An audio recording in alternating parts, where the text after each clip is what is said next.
Netcasts you love. From people you trust. This is Twit.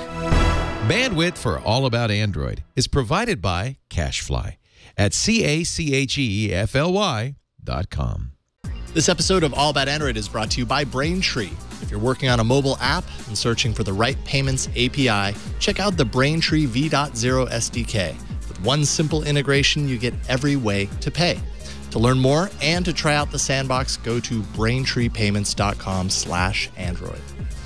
And by lynda.com, the online learning platform with over 3,000 on-demand video courses to help you strengthen your business, technology, and creative skills.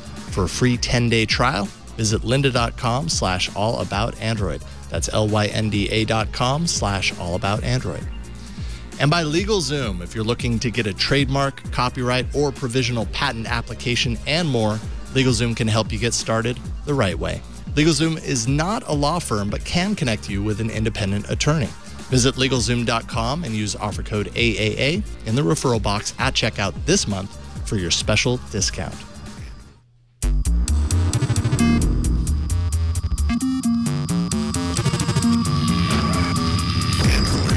Hello and welcome to another episode of All About Android, episode 216, recorded on Tuesday, June 2nd, 2015. We're your weekly source for the latest news, hardware, and apps for the Android faithful. I'm Jason Howell.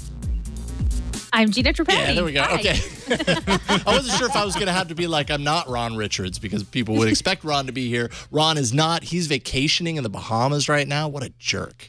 That jerk. Oh, wow. No, that felt good. I like that. I got the old time host intro there. So. That's right. That's right. So stoked to have you back, Gina. How have you been? Great to be here. Great.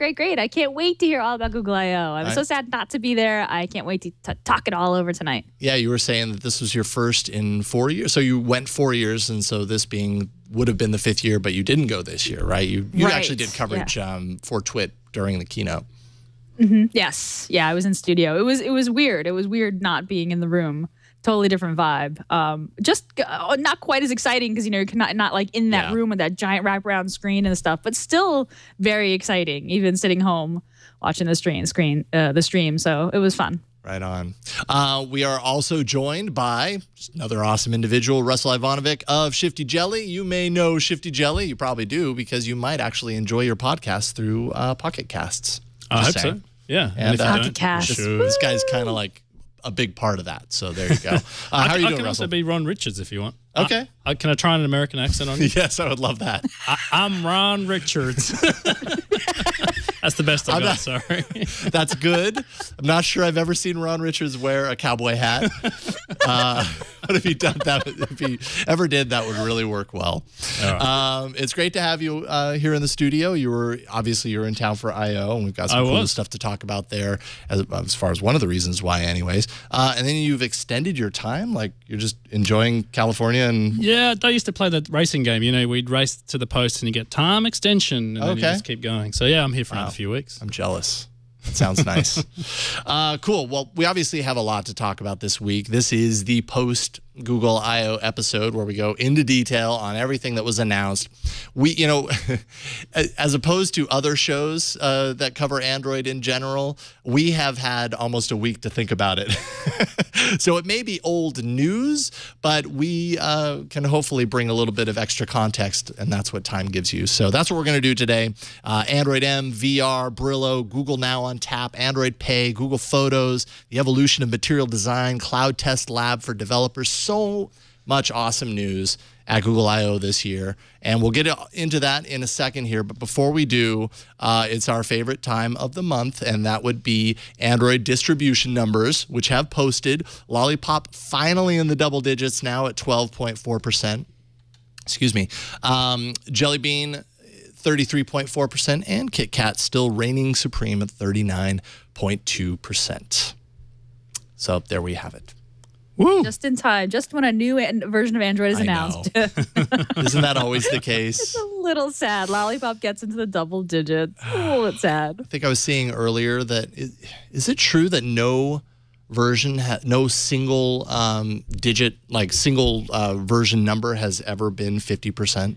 Is that true? Ooh. Like there might be a category, like Jelly Bean encompasses multiple. Yeah, they cheated a bit there. Version numbers. So maybe combined they do, but any single version has never been 50%, I believe. I got to say, though. That sounds right. Yeah. Pocket Cast users are a bit more discerning. We have over 50% of them on Android L and above. So, yay, go Pocket Cast users. Wow. Yeah. Wow. That says a lot about your users. Yeah. Yeah, no, it's a huge number. I looked at it. I'm like, whoa.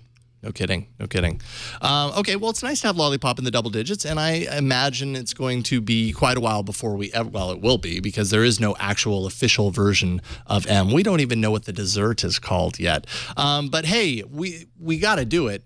Brian, let's check out some news. Well, gazooks there, Jason. This is my impression of Ron doing an impression done by Russell for Android News. So this isn't stale at all. I think I'm a little offended. I don't know. Was that offensive? I'm not sure. It's like my goofy voice. I'm just kidding. That was great. And it was like Inception. It just got deeper and deeper. The layers. I'm confused. I figure without Ron here, we can get a little crazy, right? Yeah. Or he tries to call me out or something. I know. He's always trying to hold us back from going crazy on this show. So. That Ron. Yeah. Let the show go off the rails. Now we can party. Now that Ron's not here. Yay. We're going to destroy this house.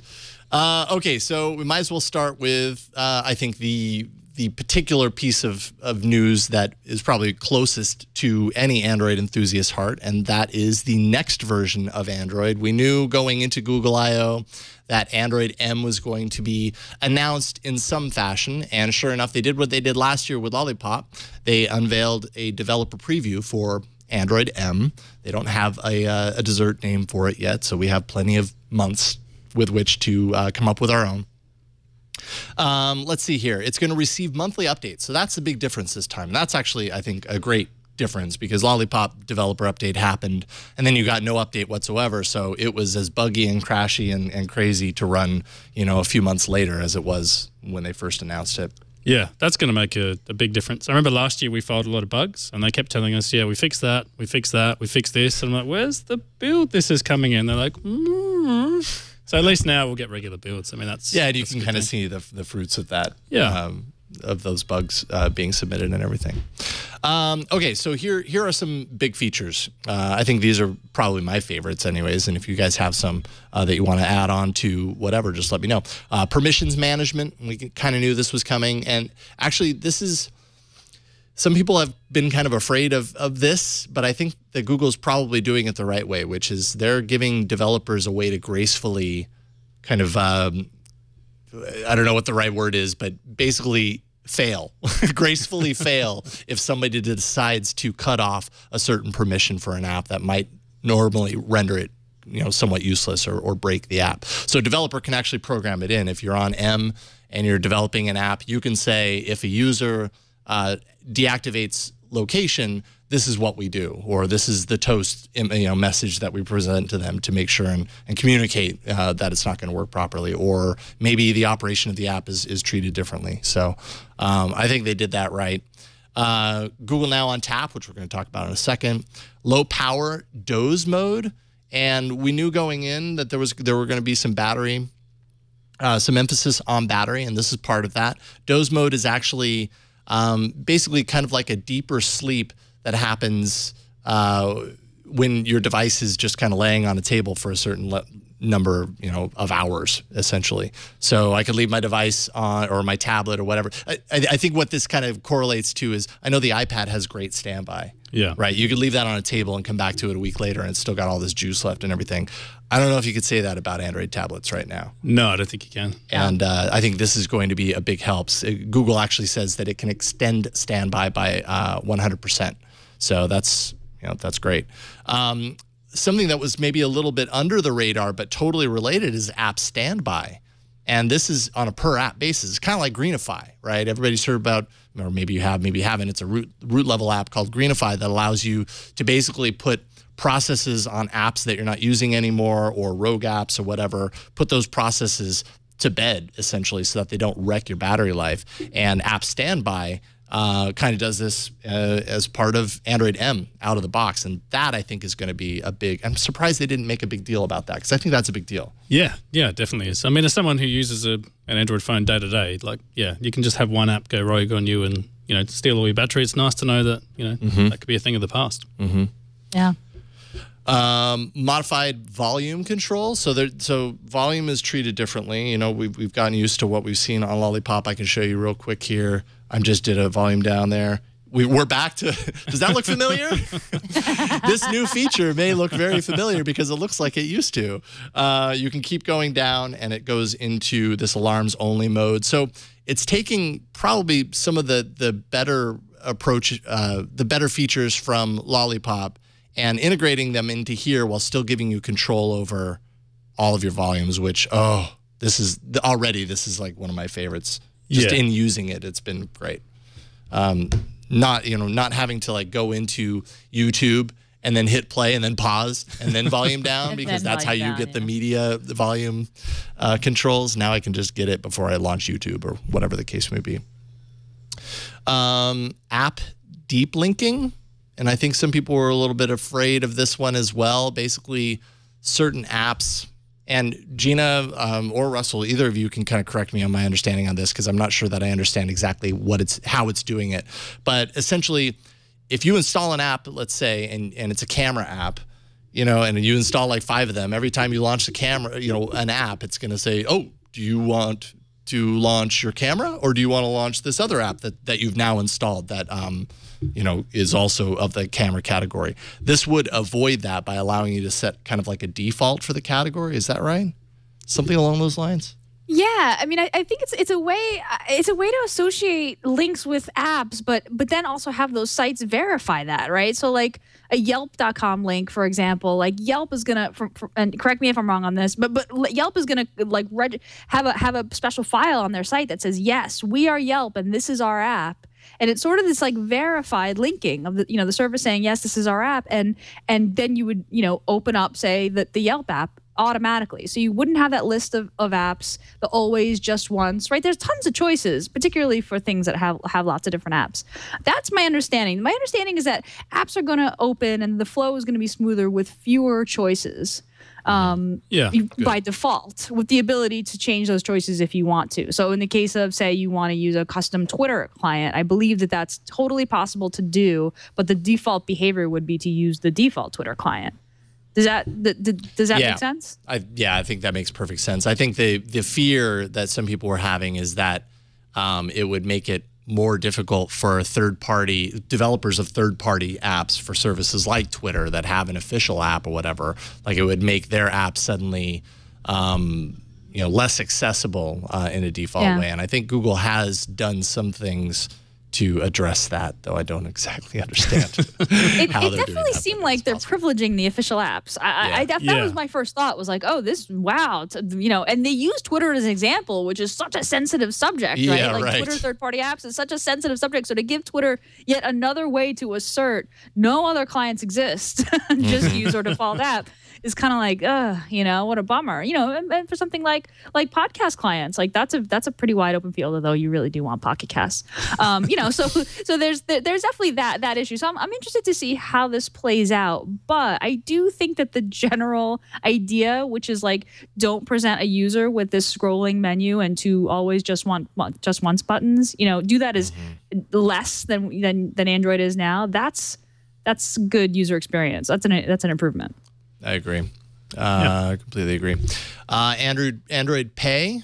Now, a lot of these things we're going to talk about maybe in greater depth here in a little bit, but Android Pay basically replacing Google Wallet in the sense that it's doing a lot of similar things to what Google Wallet does now, but Google Wallet isn't going away. We'll talk about that in a little bit.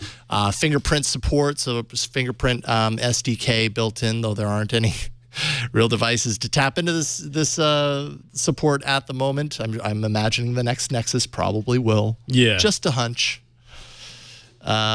New vertical scroll app drawer and widget picker. So this I can show off right now on M. So say hello to your new launcher or your new app picker. Ta-da! There it is. Yeah, I'm really not sure how I feel about this. There's So an you got alphabet on the little left gaps here. side. Yeah, I mean, kind of feels a little patchworky to me, and I have to imagine Google's going to do some tweaking of this over time, because it just the way the letters kind of bunch up. I don't know. Visually, I feel like everything else is so pleasing, and then I get here and I understand what they're doing. I understand why they went with this approach or what they're trying to do, but it feels patchworky to me and kind of incomplete, and I'm not sure that it necessarily works to organize my brain as far as the apps are concerned. No, how do you feel about those top gonna 4? Change. The top 4, Yeah. which kind of organize based on your recency of launching them, and I never use them. I don't know. I know, Jason. Jason, could you? Feels. Sorry, Gina. I was just going to go say ahead. it looks very similar to some other UI that I've seen before. Interesting. This is what, a Windows phone? This is Windows Phone. Yeah. Alex was always showing it off. It feels a lot like that, actually, with the little letters there. Yes. So Is there a way to skip to a later letter? Like No. yeah, like so say you want to go to the S's. Can you skip down the S's real fast? There isn't that fast scroll there. Nope, no, there it's isn't. just the letters. Oh, yeah. Oh. I mean, I'm not a designer, but just the layout, the alignment there is totally off. Like you don't have any B apps, so A and C are stacked right on top of one another. Yeah. Right. It seems like this is definitely going to change. You know, and I was thinking, oh, maybe I don't have enough apps installed, but there's always going to be an uneven number of apps to fill the column. You know what I mean? So there will always be those holes, and I don't know. Maybe it's silly to get hung up on that, but I just feel like it feels incomplete, and I hope that they'll kind of tweak that. But it also has a little search function, so you can search for your apps if you have a ton of them. So I guess that's nice. But I think this one is polarizing. We'll see. This isn't the first time, by the way, that stock Android has had a vertical scroll. That's how it was initially, and then it went horizontal, and now they're back to vertical. But I don't know. Hopefully they're still working on that. Simplified share menu. It sorts automatically based on frequency of share, and that's awesome. Because how many times, like pretty much 90% of the time, I'm sharing to Pocket. You know, it's like links for a show, I share to Pocket. Yet every time I open up, my Lollipop Share Intense menu, it's all the way down to the bottom, or it's hidden somewhere random and weird. And this way, the more I share to Pocket, the higher it's going to be. And I think that's great. And they've also kind of tweaked the layout of the share menu so that it fits more on the screen at once. Support for treating external storage as internal storage. They didn't mention this in the keynote, but this is kind of an interesting signal from Google, particularly because the last couple of years they've been basically trying to, throw external storage as far away from Android as they possibly could. And now they're embracing it. Possibly this is because of the Android One initiative and the low, in emerging markets where maybe data connectivity and storage, like a lot of the Android One devices come with 4 gigs of onboard storage. Yeah, I was talking to one of the Google people behind Android One, and they were saying one of the most common data exchange formats in some of these countries is you take your SD card to a shop and you say, I'd like the following, maybe quasi-legal items, and you come back later on and they've downloaded them all onto your SD card. And because you don't have good internet, that's the only way you get content, which is kind of interesting. Sneaker net. Yeah. Wow. Yeah, no kidding. So that's interesting. I mean, basically it means that you can turn your SD card storage into internal storage. So you can store your apps there and all that kind of stuff. Again, I feel like we could do this at one time and then we couldn't, and now we can again. Everything old is new again. Yeah. I know. Apparently so. So and then I have a bunch of extra ones, but were there any of these that we've kind of talked about that really kind of stand out to you guys as far as features that make you go, ooh, or was it kind of like, oh, okay, minor refinements, no big deal? I'm really excited about the new permissions model from both a user and a developer standpoint. I mean, I feel like whenever I install an app, you're just faced with this long list of permissions. I have no idea how the app works or even if I want it. And I feel like I have to sign my life away before I do anything. So this idea that you can install and update your apps without having to, sign your life away or give away permissions and then have the app prompt in flow is so much better. I wanted this for such a long time. And so really, really happy about this, about the new permissions model. Yeah. Agreed. Anything? No, I'm exactly the same. As a user, I want to install things like Facebook, but I don't want to give it location access. And I think this is brilliant, where you can just go, yeah, Facebook, good, but location, no. Like, that's something I've been wanting to do for the longest time. And as a developer, it's nice to not have to present your user with, a big list of permissions that you have to explain. This is why we need this. This is why we need that. This is why we do that. If it's, in line and then we only get to ask for the things that we need, that's a much better way to go, I think. Right. Yeah. Jason, you're running the preview on your main phone at the moment? Gina was not very smart when I went to Google I/O and didn't bring a backup phone and decided, I'm just going to put this on my main phone. Yes, I am. I totally am. You were so swept up into the moment. I would have done the same thing. But I'm curious, how stable is the preview? Like, how many times have you had to reboot, or, has it crashed on you? How do you feel? Actually, I got to say that the system itself really doesn't crash much on me at all. I'm actually pretty happy with it. 2 key things are probably going to get me to revert back right now, and I'm hoping that an update to either the apps, I'm assuming the apps before the system, will address it. One, which we were talking about earlier, Evernote. Evernote doesn't work, and that's kind of an app that I use all the time, so it's hard to not have that. So hopefully that gets addressed. And 2, I forgot about this when you and I were talking, is Android Wear. Very rarely does my device, my Nexus 6, sync to my Wear device, my Moto 360.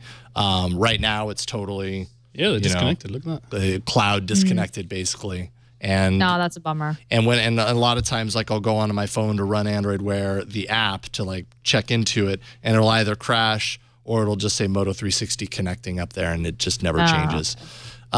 Setting up Android Wear took me forever. Like, it kept like crashing in the middle of the process, and then I'd have to restart it. And then eventually I got it to do it, and now it just does this for the last 2 days. So, so those 2 things are themselves are probably going to get me to kind of revert on my Nexus 6 back to Lollipop, or who knows, maybe I'll just tough it out. I don't know. I'll probably end up toughing it out.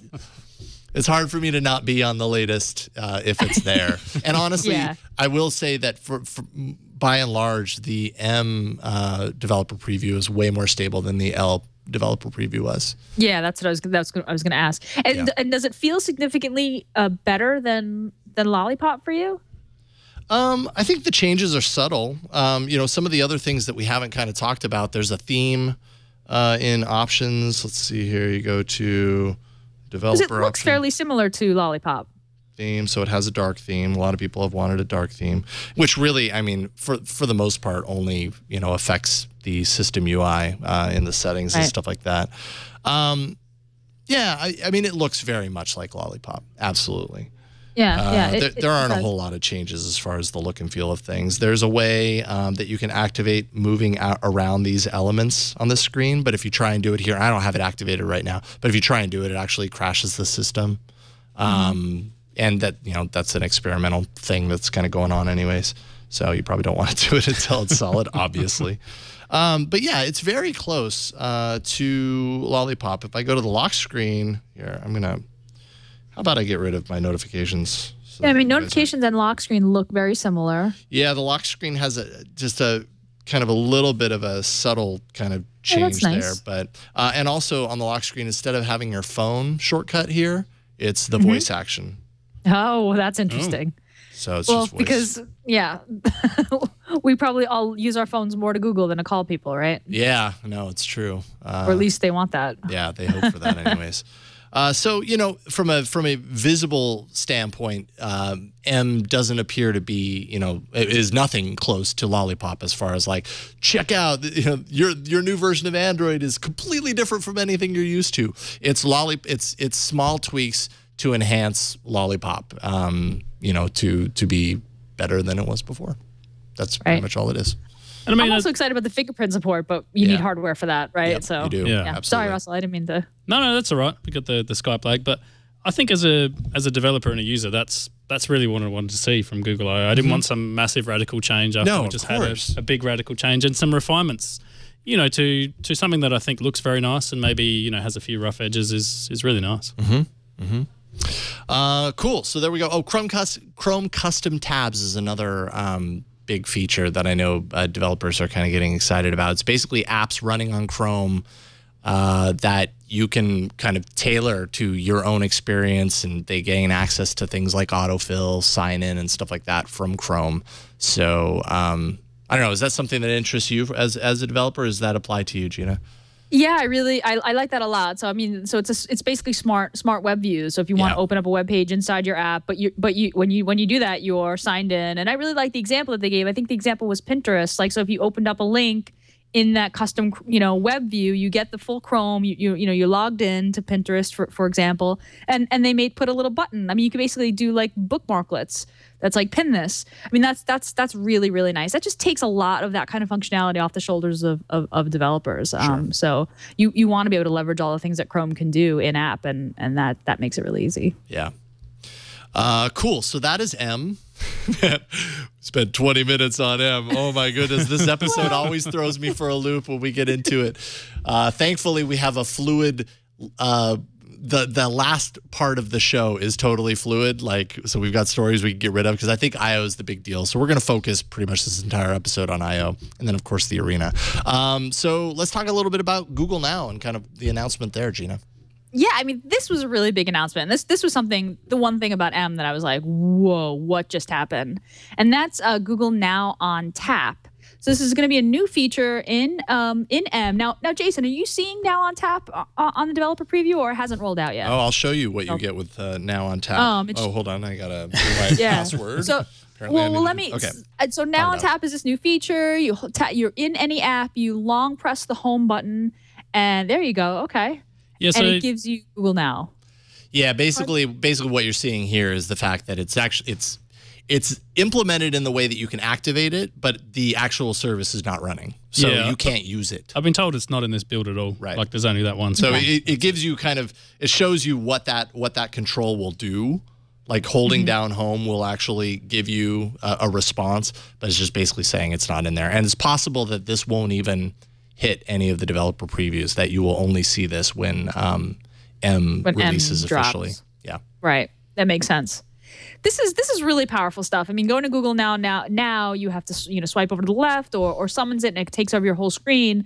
Now on Tap gives you this kind of hovering card that knows what you're looking at and will give you information about what you're looking at. And what I was saying this in the pre-show. In the demo, my mind kind of blew my mind because they were showing someone in an SMS or a chat app talking to a friend about going to a restaurant, and when you summoned Now on Tap by long pressing that home button, it came up and said, "Oh, hey, here's the restaurant. Here are reviews. Here's shortcuts to look it up on, OpenTable, to make reservations and to dial it." And my first reaction was, "Wait, how does Google know what I'm talking to? What I'm talking to my friend about in a third-party app?" And there's apparently this new Assist API which lets these assistant-like applications, Now on Tap being the first one, and Google's, kind of get context, get information about the context of what you're looking at in screen at that moment. And that's so I was immediately sort of struck by the privacy implications of that. And it sounds like a developer can expose the information in a certain context in app, or prevent Now on Tap or other assistant apps from seeing it, depending on if it's sensitive information, for example. So privacy questions aside, this is really cool. Like Now on Tap is going to make Now so much better than it already is, and it already is incredibly powerful. I feel like Now is so clearly the future and the direction that Google is going in. What did you guys think about it when you saw it? I think I've just been wondering how on earth it was happening. And of course, before the show, we thanks to the chat room, we were able to find out that it's the result of an API. I was thinking that it was screen scraping of some sort, that it was like, take an image of my screen and tell me what you see there, which kind of would bring a creepy quality to it. At least this way the developers have the ability to work it in or not, and if it's not, then I guess it just won't respond. But yeah, I mean, Google Now is obviously the killer, one of the, if not the killer apps for Android. It's certainly one of the main things that sets it apart from the other platforms. All the other platforms have some sort of personal assistant. Google Now is just like wicked smart, and this is an extension of that. It's one of those features that I imagine the first time you use it, if you don't know all this stuff that we've talked about, you're like, how did that just do that? Like, that's magical, and that's awesome. I'm really. It also gets my vote for the best name of the whole show. On Tap. Like compared to Brillo Brillo and some of the other names that we heard. Now on Tap was such a brilliant name and play on words. Yeah. Yeah. Cool stuff. So then we're talking about names. Now let's go into confusion territory. Talk a little bit about Android Pay. So Android Pay was introduced. It applies to physical NFC payments as well as in-app purchases. There was a guy there in the press room kind of giving folks a walkthrough. There was a vending machine, a Coke vending machine, and he had the Android Pay app running on his phone, and it was tied into My Coke rewards. So he had a rewards card and basically went up to the vending machine, tapped it on the vending machine. It showed him, how many points he had, and that he could just, tap once, and it would take the points away from however many points he had, and the soda popped out. It was like magic. I didn't drink the Coke because I didn't need any at that point, and I actually witnessed 3 or 4 people do that and then immediately pop it open and it fizzed all over them. So I'm happy I didn't. It kept happening. Like literally everyone that did this. So I think it's like a sick joke that Google is playing on people. But then of course this can also happen on in-app purchases. They showed that off as well. Google says personal info is never transmitted. It also supports fingerprint authentication in M. So Android Pay works with versions prior to M, but if you're running M, then it supports the fingerprint API. Now, that makes you wonder, what's going on with Google Wallet? Is it still a thing? It's sticking around. It's being rebranded as a way to manage peer-to-peer transactions from person to, peer-to-peer, so person to person. So if you wanted to, if I wanted to give you some money, Russell. Let's do it live on air now, Jason. Yes. Send me some. If I wanted to give you all my money, I could do that right now with Google Wallet. Google Wallet customer accounts are going to be upgraded automatically to Android Pay. So that'll replace the former app with the latter. Kind of confusing because then if you want to do Google Wallet, I guess you have to go get the new Google Wallet? I'm not sure as far as that's concerned. But so that's very cool. They didn't announce during the keynote, but they are working on something called hands-free. And they're actually testing this with McDonald's. They're running a trial. The idea being that you can pay without taking your phone out of your pocket. Say, I want to pay with Google to the cashier. The cashier activates the payment process with no need to tap a terminal. And that's running from the device that you have in your pocket. So I don't know if that's geofencing. Is that a certain distance? Do I have to butt pay? I don't know. I don't really know very much more than that. Or if it's working with geofencing. It's not NFC because NFC would have to be like super duper close. So I'm not really. Square was doing that for a while, wasn't right. Yeah, they were. We'd walk in Are they still? No, I haven't seen it this time around. They might still be doing it, but Tom Merritt was a big there's a couple places here in town and he used it all the time at this coffee shop around the corner. He said that it was the way that you manage payments because literally you just walk in and go, thanks for my coffee. Yeah, and they'd see your picture on the screen and they'd be like, right. Yeah, that's Tom. Right. So yeah, a little confusing, but I think probably Android Pay, versus Apple Pay, which has become in a very short amount of time this like ubiquitous, like everybody knows about it if they have an iPhone sort of thing. So Android Pay is just a way to kind of, I don't know, leverage that, capitalize on that a little bit as well. This felt like an answer to Apple Pay, right? Oh, completely. Google had a payments product, Google Wallet. It did okay. I mean, I use Google Wallet actually fairly regularly just to buy apps and things, but not most people, right? So it feels like I was wondering about the naming and the branding and the keeping them separate. I mean, it just seems like a little bit of a just brand kind of a lot of brand confusion, and it feels just like a very clear answer. Like, okay, that's Apple Pay and this is Android Pay, and so Android Pay is for mobile payments. It's going to be the mobile app on your Android phone, and Google Wallet, if you have a Google account, anybody can have that. Like, there isn't going to be an Android Pay app for iOS, right? I mean, Android Pay is Android. That was the impression I got from the coverage. Yeah, I can't say yes or no exactly on that, but that makes sense. That would be really weird if there was an app for iOS called Android Pay. And I feel like that Apple would not let that happen. Right. I assume the Android Pay can work at sort of any standard contactless payment yeah, they have a very, very wide network as far as that's concerned. Yeah. So, it's NFC. Right, it's NFC, right? Which what Apple Pay uses. Like it could exactly. if if a store has Apple Pay, then Android Pay will just work. Yeah. The point being that they want this to be as ubiquitous as Apple Pay is becoming. There you go. Developer tools. This was in fact a developer conference. Gina, what did you kind of walk away with as far as developer tools? I mean, tons of new goodies for developers. I mean, this, like you said, this is a developer conference. Nothing really that's like very exciting from a user perspective. From a developer perspective, really great stuff. Huge update to Android Studio, which is the IDE, the integrated development environment. That's the software that developers use to make apps. Big update there with C and C++ support, new Java annotations, good, and better tools for doing things like profiling memory usage. Polymer, which is a fantastic framework actually for building apps that have material designy like UI elements, got an update. But that helps you build apps on the web and natively that look the same. This is a big one. Cloud Test Lab is a new service that lets. Yeah, this is huge, right? I mean, you hear developers and people complaining about Android fragmentation and how this great app doesn't work on this particular handset. Cloud Test Lab is a new tool that offers developers automated tests across a wide range of devices. I believe that top 20 devices in the world for free for testing. So this is huge news, particularly for indie developers like myself or small-time shops that don't have the cash on hand to fill an entire table full of Android devices. This gives you the chance to test your app against a ton of different devices for free in the cloud.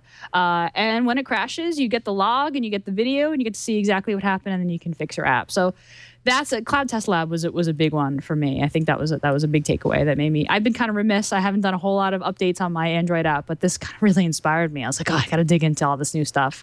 Also, just some really nice Play Store upgrades, which I think actually might be further down the rundown here. But you can A/B test your app listings. You could try different text, see how it performs. You can create a developer page, which is branded and tells people more about your company and all the apps that you make. So just really nice tools for developers, which is what I expected. But Google really, every I/O, I'm impressed by the suite of tools that they offer Android developers. Good, and it's getting better and better. Yeah, I think you're right. Google Play, the store kind of options have really increased. More categories, more metrics for developers, for users, installs, all that kind of stuff. The A/B testing is pretty cool. I think that the homepage for developers that have multiple apps, I think that's a pretty big deal. Yeah, that's huge. That's great. Give a little bit of personality to your landing page. Make it seem a little bit more intentional. Yeah. Instead of, you found me through a generic search, Right. It's true. They also added a family-friendly section, which I got to play around with a little bit. I think the family-friendly section is maybe a little bit misunderstood. And I actually read some articles where they kind of didn't get it right. They're thinking like, this is a part of the store where you can just give the phone to your kid and let them choose any of these on their own, and they repeatedly corrected, saying this is not for access by your kid necessarily. This is for parents to make it easier for you to find. You might not actually find it, Brian, because they're still rolling it out over the next couple of weeks. But basically what it does is it breaks out age ranges. So if you have, a preschooler, 3 to 5, 5 to 8, that sort of stuff. They also have a character browser section. So if you're a big fan of Dora, she yells at you. Everything she says, she's yelling at you. Come on, guys, let's go over there. Oh, I hate you, Dora. Come on. I'm the map. I'm the map. But there's no better writing than that. You're right. If You're there's right. a place you need to get, really good. I can get you there, I bet. Jeez. Wait a minute. How many times have you seen Dora? Well, you do have 2 boys, right? I do. They love Dora. All the kids love screaming Dora. Anyways, character browser. I'm having nightmares now, Jason. Sorry. I'm sweating. I'm sorry. I didn't expect for it to go dark there suddenly. Ratings are done. There's a rating system. You can actually see this now. Third-party rating system. I assume this is so. About a month ago, I want to say Google started to make developers rate all their apps. So we had to say, you know, so you're rating your apps. Yeah, okay. we have to rate our own, and then it goes off to an approvals board. And I think about a day later, they stamp it and they say, "Yep, you can have the rating you asked for." Yeah. Okay. Well, I'm seeing these a lot on the pages now, and that's good. Also, ad-supported apps are denoted, I think, in a more obvious way. But yeah, good kind of moves on Google. At least as a parent, I appreciate it not because I'm worried that my daughter's going to find bad apps in the Play Store, although maybe I should be worried about that. But more just because it makes it easier for me to find, apps that she might actually like, because sometimes I feel like the family offerings on Android can be a little bit limiting, or the ones that are there aren't of the best quality, So this will make it easier to find those. So great stuff for developers. Speaking of developers, let's thank our first sponsor. We got to thank our first sponsor this week, and that's Braintree. This is perfect for you guys that are watching, the developers out there. Code for easy online payments. Talking a lot about online payments today. If you're building a mobile app, searching for a simple payment solution, check out Braintree. Braintree V.0 SDK makes it easy to offer multiple mobile payment types. Start accepting PayPal, Apple Pay, Bitcoin, Venmo, cards, and more, all with a single integration. They even have Android Pay on their site in the works, so when Android Pay kind of reaches the mainstream, it reaches the masses and hits the public, you're going to be able to tap into that. There you see it right there, little Android guy. Love it. Simple, secure payments. It's code that you can integrate in minutes. And, they got developers. They got you. If you're a developer, they understand you. Don't worry about taking days to integrate your payments with Braintree. It's done in minutes. You're not going to spend a whole lot of time doing this. You can give them a call, and they'll handle the integration for you and walk you through it if you don't have the time. Braintree code supports Android, iOS, JavaScript clients. They have SDKs in 7 languages: that's .NET, Node.js, Java, Perl, PHP, Python, Ruby. It's all elegant code with clear documentation. They make it super easy. It's only 10 lines of in-app code. Braintree gives you an easy way to accept multiple payment types with one integration. It's quick, knowledgeable developer support.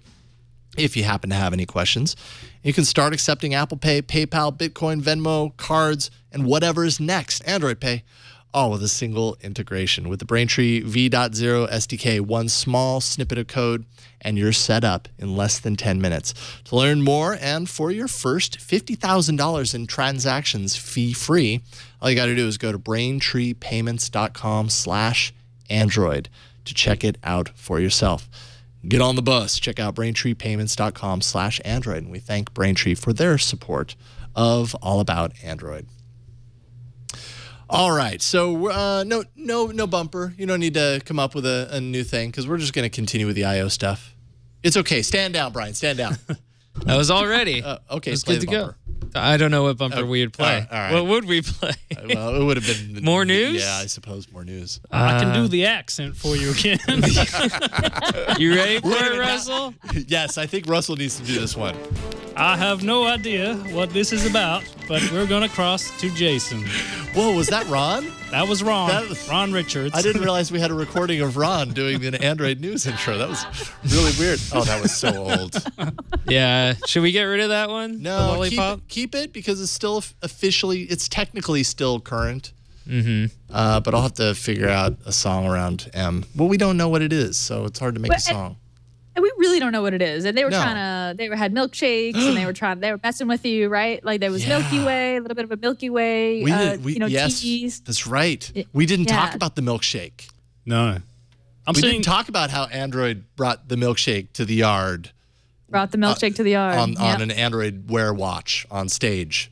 What? Did I miss this? What? What? I thought there were actual physical milkshakes at I.O. I didn't see milkshakes at I.O. Yeah, and Jason is like, mine is better than yours. I.O. And I'm 2015 watch.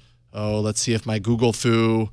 Okay, I'm going to put the link in the doc. Send it over. In the chat room. Oh, you it can would do be it. so much easier if I could just send you my screen, but I can't. There you are. Scroll down once loaded and witness That was the most power. seamless thing I've ever seen. The power of a milkshake on an Android Wear device. Look at that. Sneaky. Okay, Dave Burke's going to rain on the parade and say rumors of milkshake are exaggerated because he has doodles of milkshake. But that doesn't matter because he's not on stage, or is he? Is he? Was he on stage? I think that was him. No, on that stage. was him. That was the screenshot. Fine. Yeah. Whatever. We decided it's Milky Way back here in the studio. When Really? we covered the stream. We were like, clearly Milky Way, because you had the the zoom in from the Milky Way, at the beginning of the keynote. Yeah. Oh, I know. And it's a Mars company, right? They already did the Kit Kat thing. I don't know. I feel like Milky Way would be. That's my guess. So his watch cycles through his favorite M desserts. So he was. They're just playing with us. Interesting. I hadn't seen this particular Android police story. I don't know. You know what? That could have been like a rotating select. It's almost like that was what made the decision, is what ended up in a screenshot, and it was a milkshake. So I'm convinced that it's milkshake. Because I could see the icon. I picture the icon. Yeah. Would you put a straw in it? Would you put some cream on top? How would you? I could see the statue. I could totally see the statue.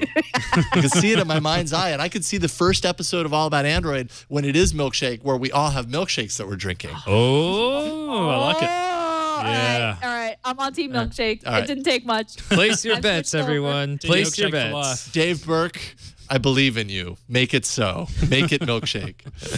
Okay, let's get back to real stuff here. Okay, so this is a pretty big deal here. Let's see here. So this is material design. So later that day, so we haven't talked about all the I/Os, the keynote stuff, but later that day there was some material design stuff that went on. Matias Duarte held a material design talk with some interesting nuggets. What are you doing? What is that? What? Where did this thing come from? I had no idea where this appeared. That's so weird. It says Pocket Cast Material Design Award 2015 for seamless browsing. So glossy. I don't understand. Is this an award that you got directly from Google? One of 6 winners, was it? One of 6 winners of the first ever Material Design Award? Wow, that is amazing. That's incredible. Thank you, Jason. I appreciate that. I just whipped this together myself. I thought it would make a good bit. Yeah, wow. Just gonna leave that there. That's awesome. Yeah, it is pretty cool. Congratulations. That's incredible. I should point out there's a team behind Pocket Cast, so it's not just me. So absolutely. you got Chris, Monica, and Phil as well. But yeah, I'm the only one with the award. So haha, heavy guys, is it? it's Hey, heavy. This is significant. I do not want to be holding this over my Nexus 6 like I am right now, because if I drop it, I end up with a Nexus 6 that looks like my other Nexus 6 that I dropped. So yeah. Yeah, so it's really cool. You had so 5 other apps recognized. I think there was Tumblr, there was the New York Times, there was some really good apps in there. So we were amazingly honored to be part of that list. Yeah. B&H Photo. For immersive imagery, they each had kind of like a highlight, essentially. Pocket Cast for seamless browsing, B&H Photo for immersive imagery, New York Times for elegant typography, Pocket for adaptive layouts, Tumblr for delightful animation, and I will admit, Tumblr has some delightful animation in it, and Weather Timeline for crafted simplicity. Weather Timeline is pretty awesome, I have to say. So that's super awesome. You guys had to be super stoked about that. Yeah. I mean, I got to shake hands with Matias Duarte, say hi, meet a few of the other people behind material design, which is kind of cool. But I think it's important, they've launched this big new design initiative. They want developers to get on board. Us aside, I think it's important to recognize developers and say, hey, good job, and then kind of encourage the next wave of... Oh, completely. Yeah, developers. What does that do to other developers who haven't maybe moved over yet or are thinking of a new app? It just incentivizes them. Maybe it's not like the incentive is this award that you can hold on to, but have that kind of, you know what I mean? That kind of recognition and to realize that Google's got your back. They recognize that stuff. So yeah, definitely. And that they've highlighted it as something important. In fact, I met with, I'm not going to put any pressure on them, but the developers of Press. So they've both got full-time jobs now, but they said, hey, having seen that, it does actually inspire us to, build the next version, which I think is kind of cool. Great. It makes every developer in the room go, crap, I really should have done a better job on my material redesign. No pressure, Gina, but we want to see you there next year. There we That's go. what Yeah. I'm saying to myself. That really is great news, though. It's well deserved too, because Pocket Cast is awesome, and I'm thrilled that this year that they recognized you. Absolutely. Thanks. Yeah, they've showcasing best-in-class Android design. There's a bunch of other apps that made the list there. I was actually sitting next to the GroupMe guys, and I didn't realize that they were going to be in this. I didn't realize it until the end. So, anyways, congratulations to GroupMe and everyone else on that list. There were a lot of other kind of great things announced during that session for developers. Material Icon Library, it's 750 icons for use in projects. And that actually also includes a web font for web developers to kind of bring those icons to their web apps. Device reference metrics for developing for key devices. So you can kind of get a sense for how your material design works on different screen sizes and formats with templates. New guidelines specifically for targeting design for Android TV, Android Auto, and Cardboard. And I think this is the biggest news for designers. Android Design Library brings core material design elements to 2.1 and above as a turnkey solution. So before, you could really only tap into the breadth of material design's capabilities and actions in Lollipop. Now it goes all the way back to 2.1. So yeah. So the other interesting thing about that is when we had to implement material design, we didn't have all the tools. They gave us all the guidelines. They gave us, this is how this is done. This is how that's done. Now they've actually included some of those components. So now you can have the floating action button. You can have the little snack bar. You can have the top thing. All things that we had to build ourselves. So it's kind of awesome that you don't have to anymore. Yeah, that's great. So very good there. Big congratulations to all the winners, including you guys at Shifty Jelly. That's just awesome. Let's see here. Oh, things got a little out of order. Oh, okay. Well, I'll just do this. Cardboard VR was definitely a part of the talk of the keynote, actually. So a few things there. Cardboard 2.0, which I have right here. Here it is, 2.0. We'll slide it out. It's now bigger and better. Bigger, yes. So we flip that open. This goes around like that. And then that up there. So it would fit the Nexus 6. I can bring it down here at this point. And what do you know? My Nexus 6, it works in there. I don't have the app running, so you're just seeing my notifications. But and then 3D. a button instead of the little slidey magnetic thing on the side. Real It's button. a cardboard button as well. Yeah, it's a real cardboard button. But yeah, so Cardboard 2.0, everybody that was in attendance got one of these suckers here. The next one is really cool. Expeditions. This is a teaching tool for classrooms. They were showing it off there. It includes a bunch of cardboards, like a big box of cardboards, and a tablet for the teacher. And basically what you do is you give the cardboard to all the students. The teacher has the tablet, and the teacher controls the experience for the students to give them kind of like a virtual field trip and take them to places, and everybody's synced at the same point of the experience, and kind of a shared experience of going into space or whatever. And it was really cool. That one gave me the goose pimples. Just because I know when I was a kid, that would have been so awesome. Yeah, definitely. Yeah. To put one of those on, and be like, wow. I've even done that to my kids to spin them out a bit. So you take one of those photospheres of the room, and then you step out of the room and you give it to them, and they're like, whoa.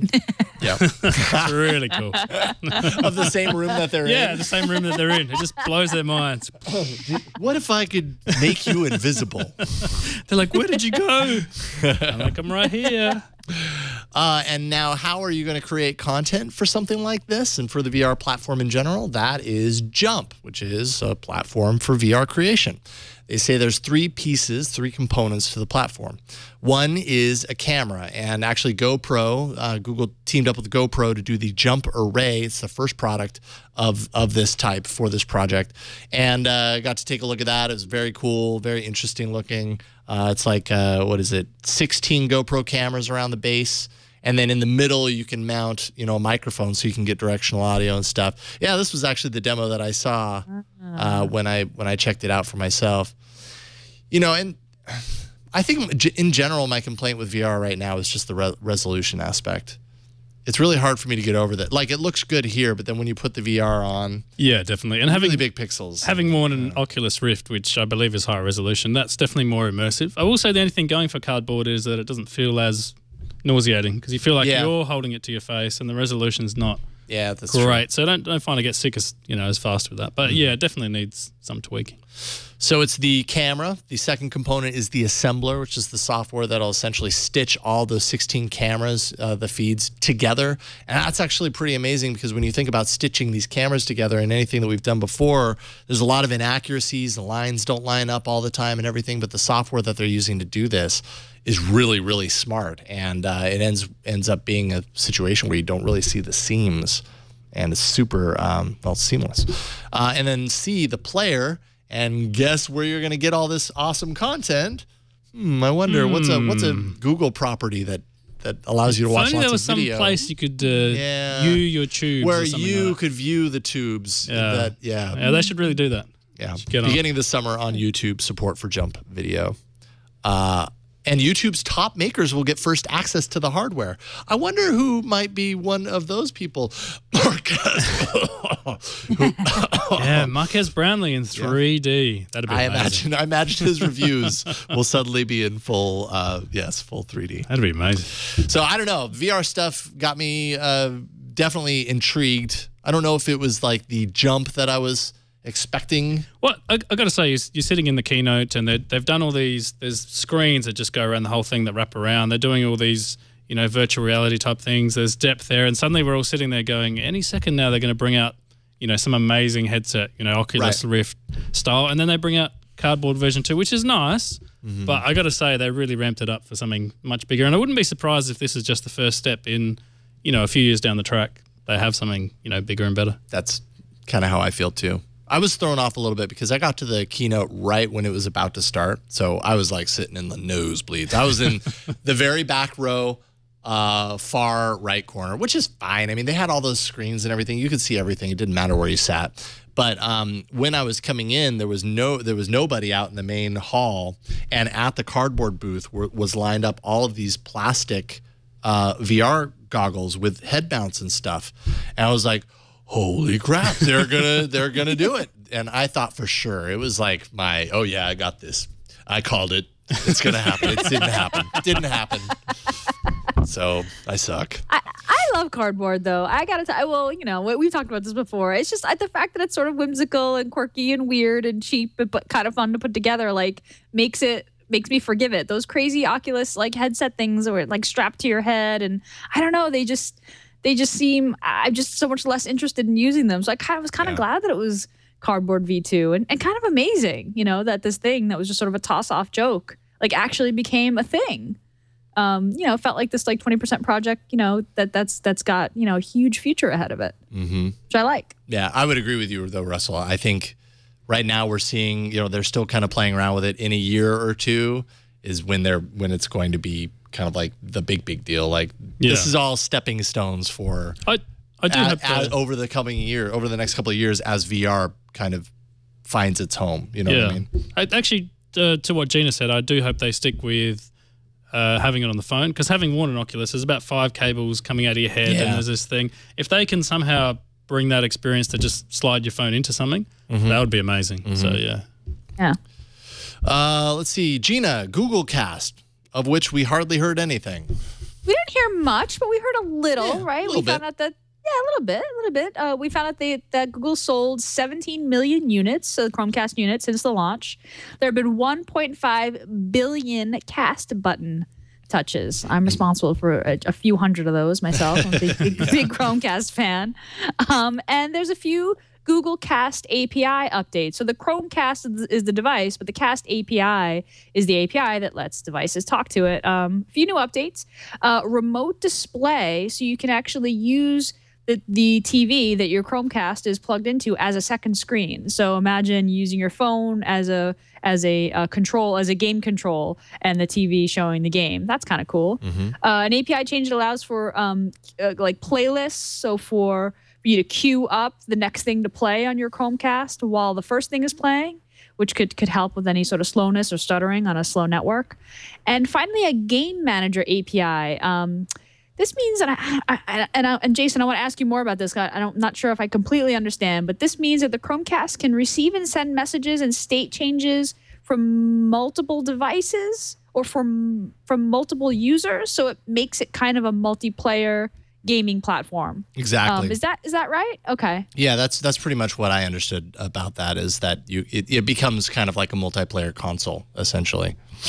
Right, so it's like they're baking in like Ouya, right? Or like they're making the Chromecast kind of a lightweight console, which is kind of interesting. Yeah.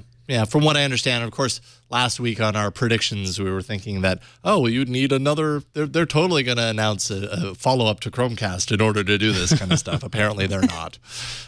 So you can just do that. But yeah, good kind of. And we knew that it was all going to be gaming related for the most part, because there were three different sessions related to gaming and Chromecast. So it's all tied into this, and it's primarily around kind of like multiplayer gaming using a Chromecast as your console, which is kind of cool. Essentially, all those trying to understand the logic of it. I'm not sure if all of those are connecting to the main device that sends. No, I guess they'd just be connecting to the Chromecast, because the Chromecast is running it on its own. It's not doesn't require a device to run it, because you're just sending a command to the Chromecast. So yeah, what I understand, that's what it's all about, if that makes sense. And then finally, before we go to another break here, Brillo, which is Google's Internet of Things OS. It is Android. It's just a stripped-down version of Android. Requires minimal hardware specs to run, and that's a good thing, because you'll find this in things like light bulbs and stuff. Weave is the protocol that connects these devices and synchronizes that data between them. Weave is cross-platform language. It's based on JSON. Brillo is compatible with any device on any platform, and devices will recognize each other and add and configure themselves to each other automatically, which is very cool. They say Brillo will be available in Q3 at some point, with a wider kind of access sometime later. Weave will be available in Q4. So we didn't really find out a whole. And by the way, this is kind of like Android at home, essentially, right? Yeah. This is like the evolution of Android at home from however many years ago, which they aren't calling it that anymore. What do you think of the name change, Brillo? I'm not a fan of Brillo. I Worst don't think, name of the show. I mean, what does it say? It says absolutely nothing. Android at Home at least gave you a little bit of an indication, and even that isn't the best name in the world. No, I mean, the only redeeming feature I have is I feel as an Australian, you could be, get home and you're like, Brillo, like really good, but no, even that doesn't work. That is a meaning that is obviously lost on me. We like putting O's on the end of things. So if your name's Steve, you're Steve-O. Oh, and that's okay. Yeah. All right. Like so brilliant with an O. I guess for me, but even that doesn't really work. It's stainless steel wool pads. That's all it is for me. I mean, exactly.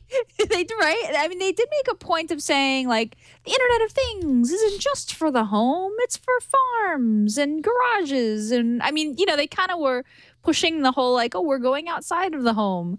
But it just doesn't feel like Android at Home went very far. So I was like, oh, here goes Google's Internet of Things product this year. Like it's just I don't know if this is going to turn into anything. What I really like is that Weave is an open standard that anyone can use. JSON is a very commonly known and well accepted way to for objects to communicate with one another. So especially on the web, particularly. So I don't know. I have high hopes, but it feels also like, are we going to hear more about this? Yeah. In the coming months, that's going to be the thing. Of all the things in the keynote, this was one of those that was like, I could see this may or may not totally, get the support that it deserves or that Google says it will. Usually with every keynote, I/O keynote, there's a couple of things that you hear about, everybody gets excited about everything, and then a certain percentage of them do or do not happen. This keynote, I feel like most of the stuff was pretty darn believable as far as launching. Brillo was one of the few that was. It's not like I don't expect that Google will do it eventually. It just didn't get a whole lot of attention, in a serious way. I reckon we had this conversation last year. So when it was Android at Home, we're like, that's probably going nowhere for another year. Right. And I think it's, I mean, this is a nice thing, if they can pull this off, if they can get hardware manufacturers on board, great. But I don't see it happening, this year. Yeah. Let's take a quick break. Thank our second sponsor. Thank our second sponsor. There we go. Of All About Android. That's lynda.com. Lynda is for problem solvers, for the curious, for the people who want to make things happen. And if you want to be smarter, then hey, guess what? You can get smarter because Lynda has tons of content that will help you get there. Maybe you want to develop an Android app, master Excel, learn a new programming language, or sharpen your HTML skills. Lynda.com has everything you need to feed your curious mind. If you're interested in photography, Lynda.com actually just added a new weekly series called The DIY Photographer.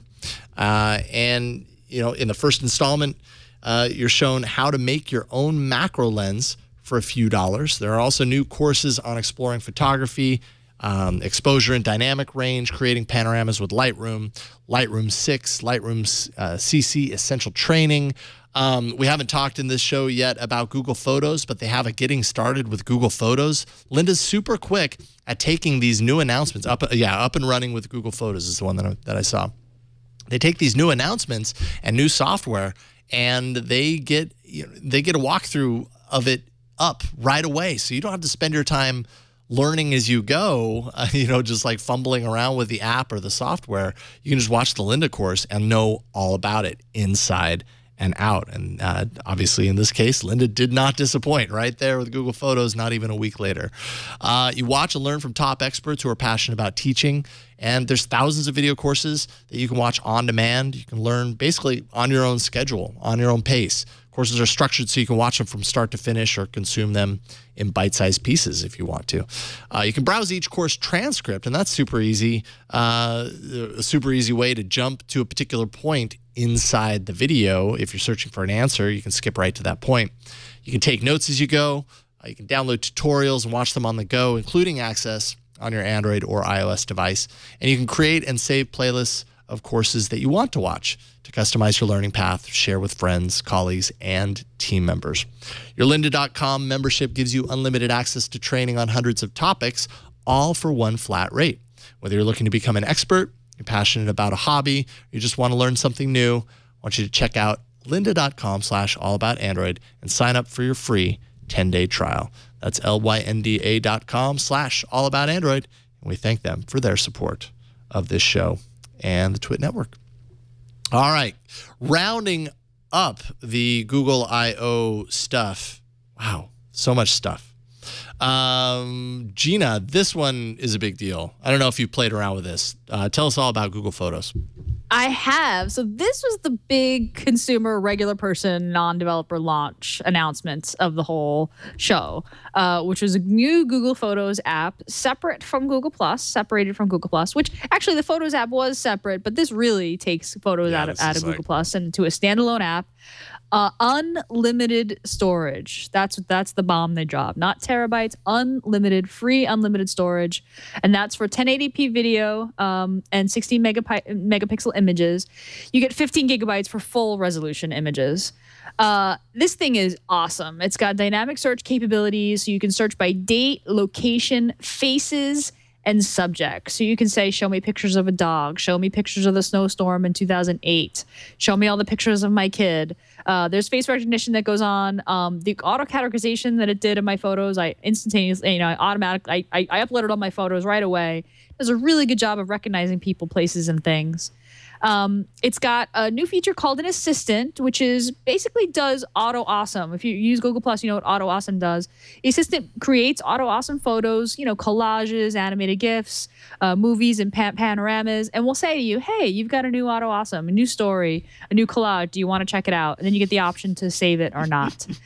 Some of the assisted results are pretty hilarious. I've been importing my entire iPhoto library, so these are photos from like early 2000s. And I'm pretty sure my friends would not be very happy with me showing some of these pictures on the live stream. But hey, I got to say, this is pretty cool though. So I live in Australia, so we have koalas. I searched for koala in something I haven't even tagged, and there's all koalas in here. It knows. There's koalas. Yeah, it knows. It knows. It knows what these things are. And it's got that great pinch to zoom feature where you can start from a single photo or from a huge grid of photos and zoom in by day, by week, by date. And it's a really nice, smooth transition. I mean, it makes getting to photos, in and out of photos, Yeah, look at that. Really nice. I mean, Yeah, and it is. It's pretty fast. There's It's got some edit tools, limited edit tools compared to the old service. For now, Bradley Horowitz, who oversees Google Images and Google Plus, told Stephen Levy in Medium that Google Photos is the Gmail for your photos. Jason, that's amazing. Sorry, I discovered my daughter's wig from her Annie costume, and for some reason I thought I needed to take a picture of it. And this picture, I end up seeing it, and it just creeps me out every time. That is amazing. That's redhead. fantastic. So yeah, I mean, this was huge. This app is great, very well executed. Oh, and another feature that I thought was really interesting is you can I think it's long tap on a photo, and then you can lasso a section of photos, and then you can choose share. And share is no longer, share to Google Plus. It will actually create a web page, a public web page, just with a link, which you could send to somebody. And if that person opens up that link and they're signed into their Google account, they can just save all of those photos to their drive with one tap, which is really, really nice sharing. You don't have to go through Facebook or Instagram or Google Plus. You can just share it to a web page. I really like that as someone who sort of longs for the old web times and the old lady who sort of likes web pages. There you go. Jason just did it. Right, so it gives you that link. You got a share link there. And there they are. There's all the photos and videos that you shared. That's awesome. This is a feature that I actually missed. So like, if you sent that to me, Jason, and I was signed in to Google, when I saw that share link, I could just be like, save these to my library, and it would just suck them all in instantaneously. Awesome. That's really cool. Yeah, which is just like for someone who sends a lot of kid pictures to the grandparents, like that's really, really nice. No kidding. Good point. Yeah. This man, I'm loving Google Photos. I do wish a couple of things. Tell us your wishes. Metadata support. It has metadata support. I want to be able to edit it from inside Google Photos. I think you can still do it if you get to it through Google Plus Photos or Drive or something like that, but that obviously needs to be moved into Google Photos because I have a bunch of old photos that I've scanned in that have the date of that I scanned them, not the date that they were. And so they appear in the middle where I know they don't belong, and I want to be able to organize them, but you can't really do that yet in that master list. So I want to be able to do that. One cool assistant feature that I haven't seen on mine, but apparently happens, is an automatic panorama. It'll take pictures that it realizes it can stitch left to right, and it'll make an automatic panorama out of them. And I've seen some results, and they're really cool. Nice. An assistant that they should totally do this, I'm not sure why they haven't yet, is auto-rotate, because it's really easy. If they can analyze and find, and detect when you do a search for like hippo and show you your hippo photos, then they can determine when I'm standing up, or the image is flipped to the side. You know what I mean? Like, analyze the horizon, analyze where the ball, my head, is, and analyze where the sticks, my legs, are, and make it go like that. Like, that should be pretty easy to do, because I have a bunch of photos that I guess the rotation wasn't, they look like that. There you go. And so I have to go into them individually and rotate them, and that's annoying. It's like they did all the hard stuff first. They can recognize the koalas, but they can't auto-rotate. I'm sure that'll happen. Yeah. No, I'm sure they'll get there. Some of the editing tools are maybe a little light compared to before, but I like the interface of the editing tools. It's great.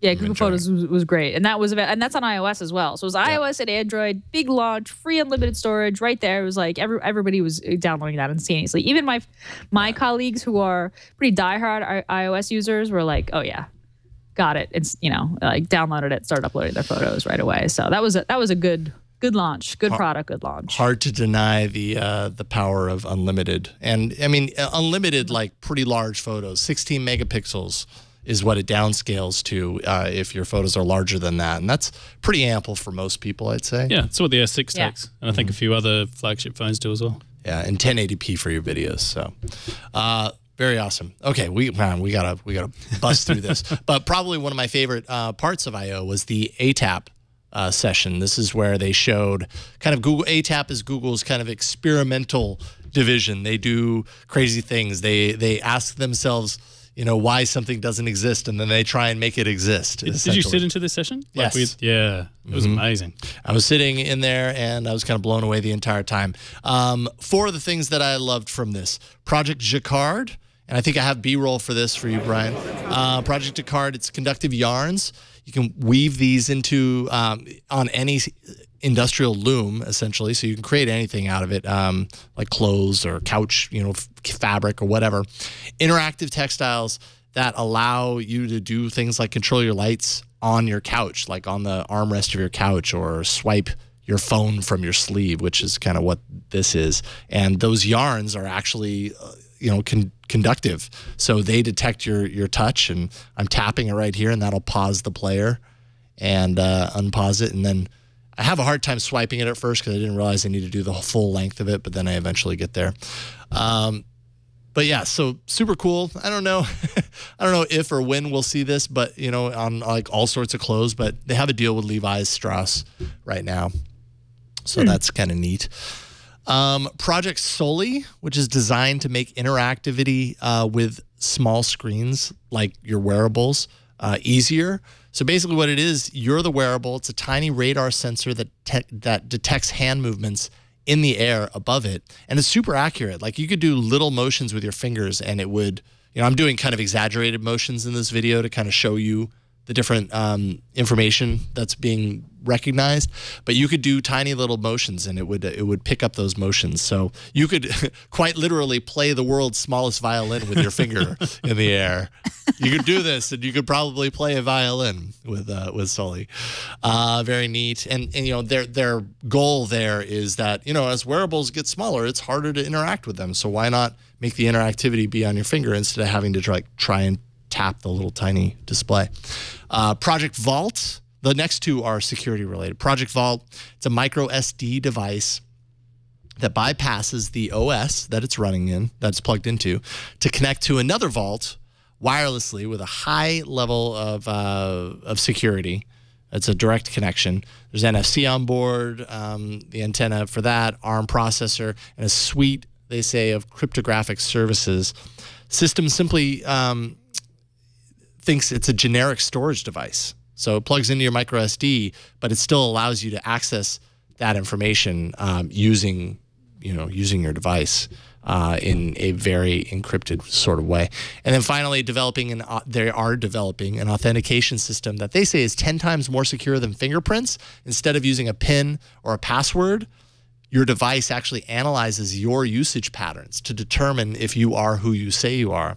And they showed a really interesting video, I should have looked for it, where they had someone typing, the brown fox jumps over the whatever that sentence is, and they show the confidence meter right at 95%. Yeah. That person hands it to somebody else who types the same thing, and immediately it goes to 32, 29, 26. And cool. So the thought being, why remember passwords? You're the password. You have your own distinct footprint as far as how you use your device, and we can determine that based on your usage. Definitely kind of goes into that creepy world, right? Just a little bit. I mean, but there is only one Jason, so if there's only one Jason, you should be able to authenticate yourself without some, I suppose so, crazy password. You're a special snowflake. Oh, thank you. See, you've heard that so often, and now you get to actually use it in real life. That's right. Every time you turn on your phone. Some very cool stuff. I don't know. Nice. Yeah.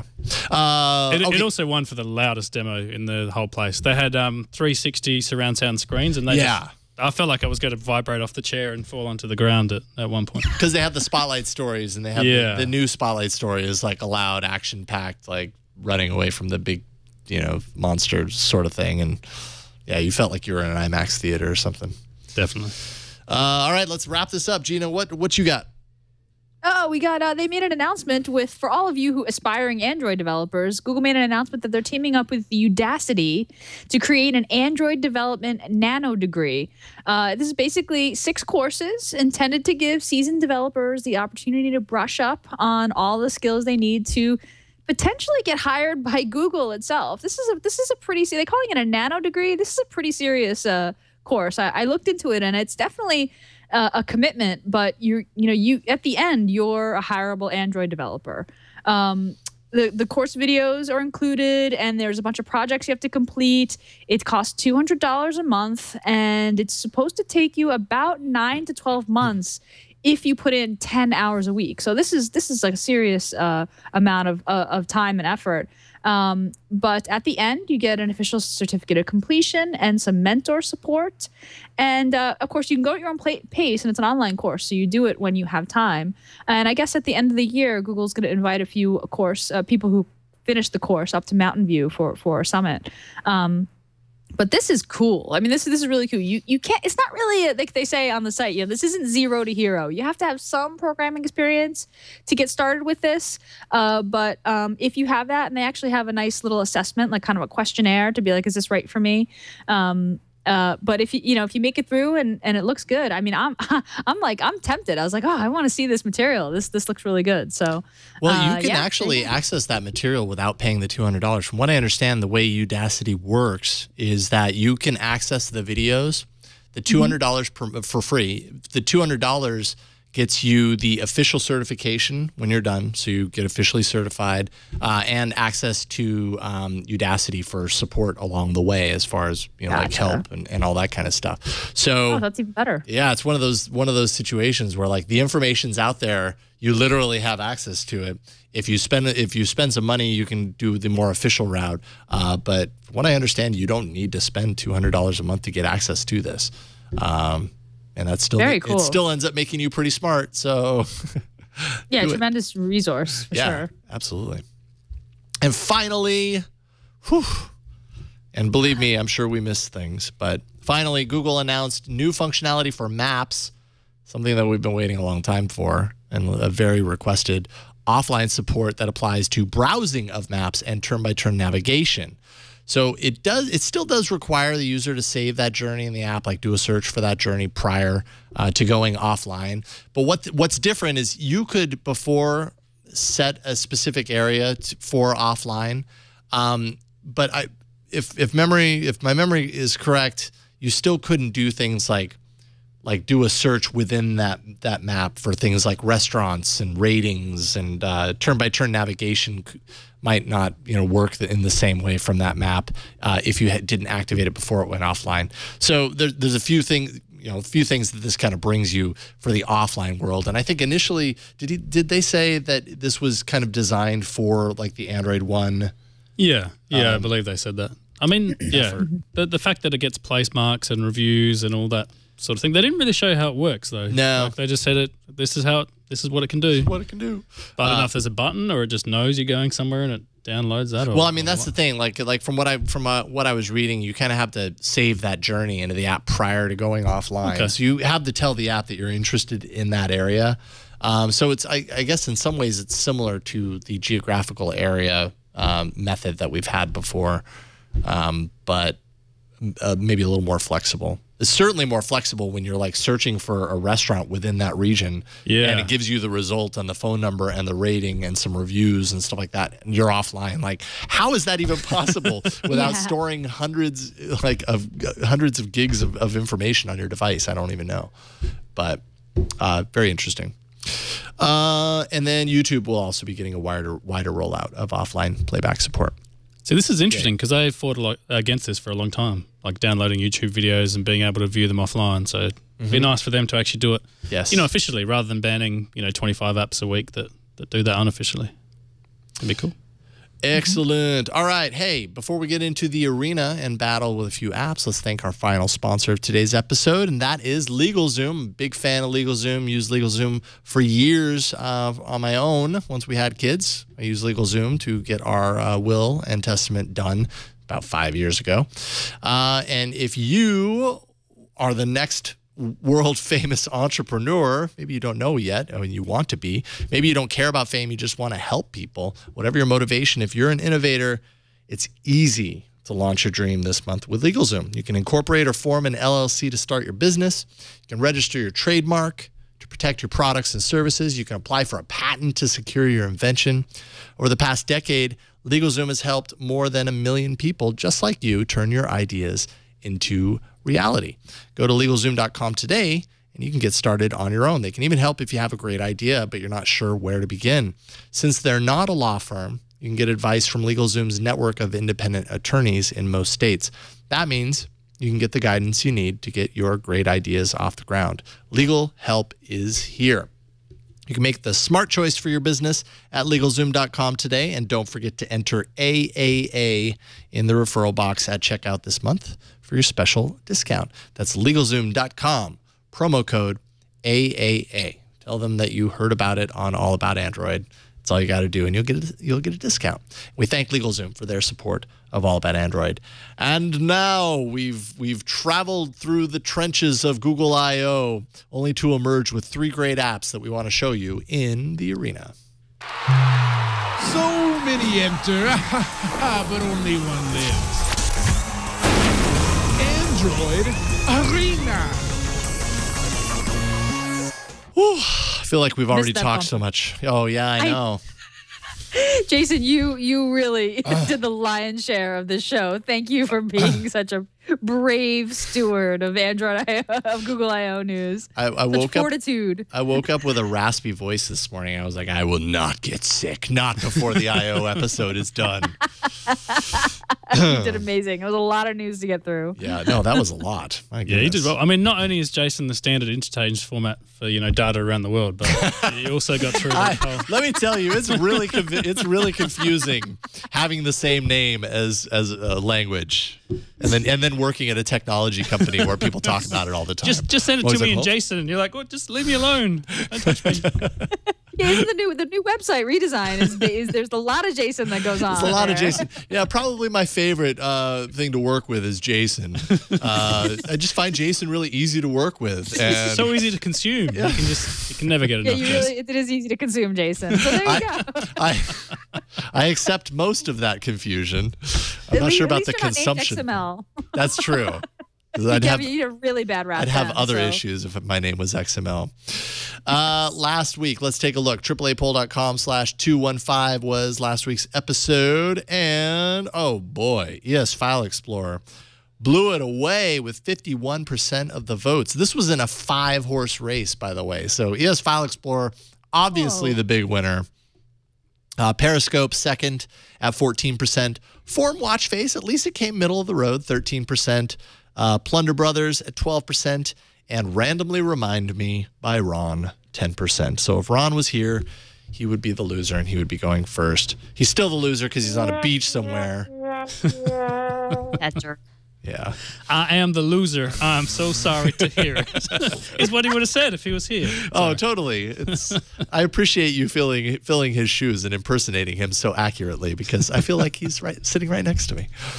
So I was the loser. I'll go first. Gina, you can go last. Russell, you'll be in the middle here. So we'll start with me.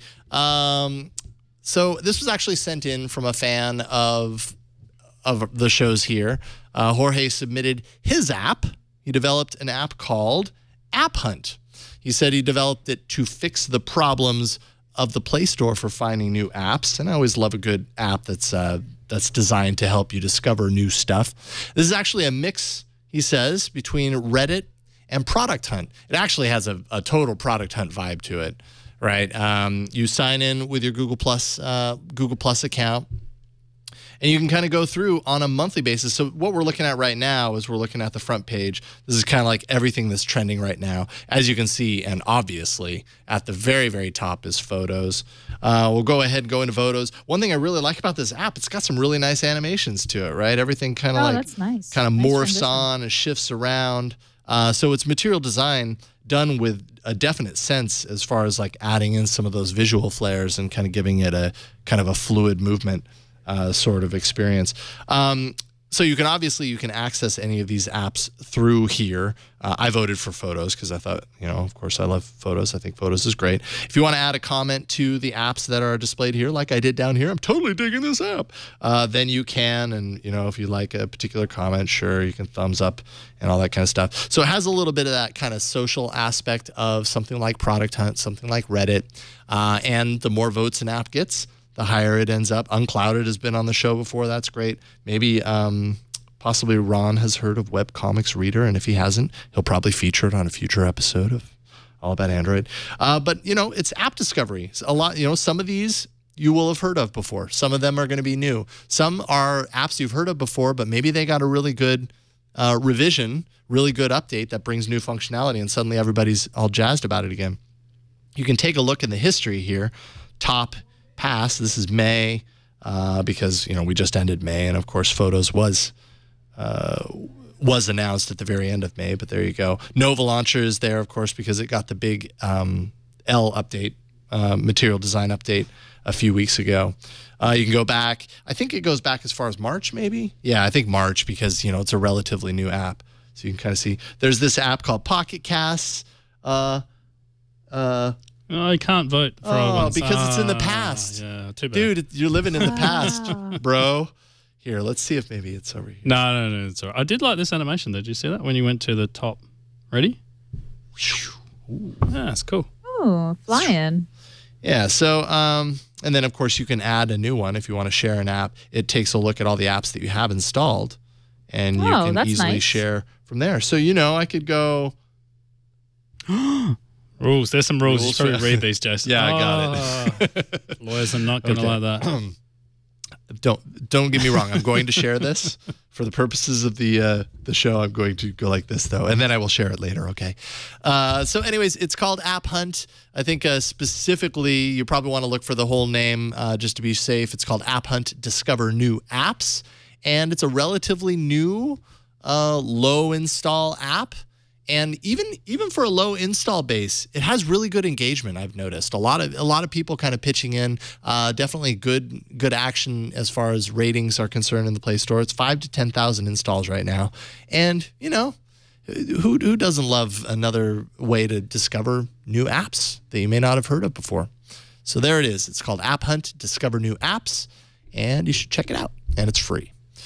So good job, Jorge. Thanks for sending that in. Russell, what you got? Drum roll, please. Okay. So I have an app called Falcon Pro 3. I don't know if you've heard of it. Full disclosure, I did take a picture of Joachim, the developer's, the back of his head at I.O., and I did mail it to him, so I don't know if that makes me biased or not. But we had Falcon when it first launched back in the 80s, in episode 80-something. So totally fair game because it's way different now than it was then. All right, and if I could just step into the confessional booth, I was an iOS user until the middle of last year, and I switched. And down a little bit. There we go. Look at that. There you go. Woo. And then, so the first problem I had is I needed a good app because I toot a lot on the tutor, and I needed an app to do it. And I'm like, I downloaded pretty much all of them. There were some that are very nice. I know you use Phoenix. That's another good one. But Falcon Pro 3 is, in my opinion, one of the best. I mean, it has the nice materially kind of animations. You can see there I'm tapping on Mike's head. Oh, someone else has appeared.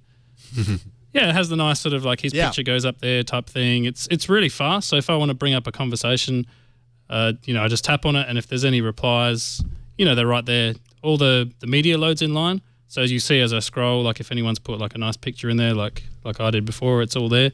It's a nice microphone. Yeah, it is a nice microphone. Where have I seen that before?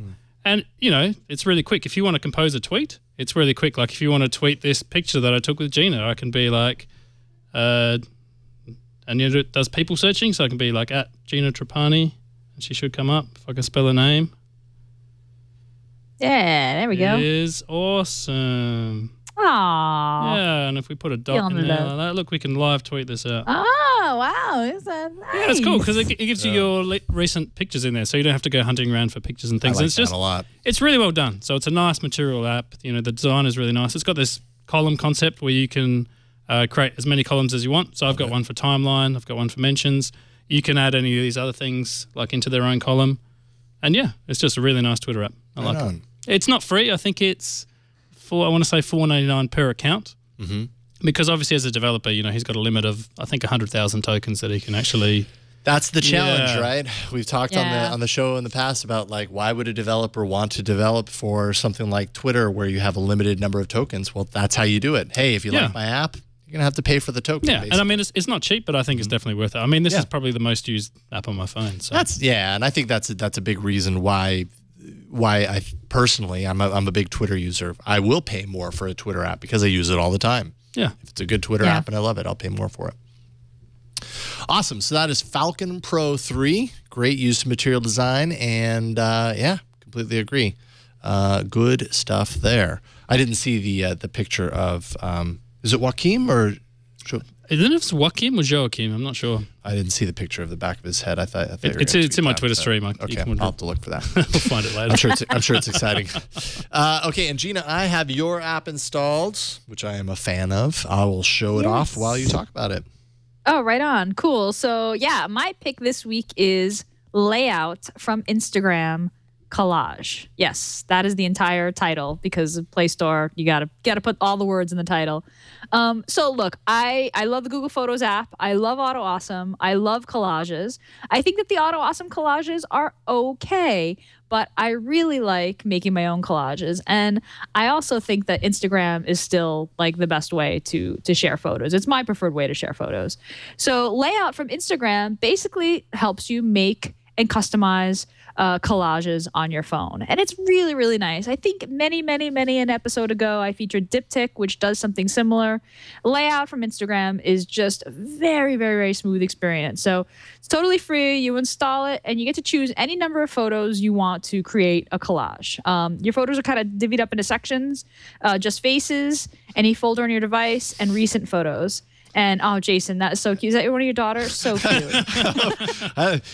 She dressed like a pirate yesterday too, which this doesn't really look like a pirate, but she's wearing my wife's boots, so that's which means that I could totally like pretend like this picture is connected. Yes, you can. Yes, you can.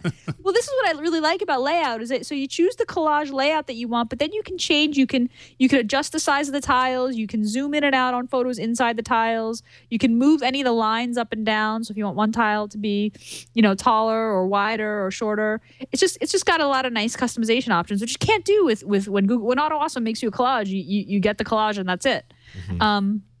And honestly, the defaults are actually quite good. Instagram clearly wants people to post pictures of faces. So faces is one of the options at the bottom. They've got this photo booth mode, which takes basically 4 pictures in succession. So if you're with a friend, you go into photo booth mode. There you go. And it takes 4, right? One right after another. Yeah, there you go. Okay. Oh, we missed the last one. I thought it was just okay. All right, good. Look at that. Good work. And then it throws together a collage. And then you can slide. Yeah, there you go. Right. It was okay. We did all right. I didn't know that 4th one was going to happen. I thought it was just set for 3.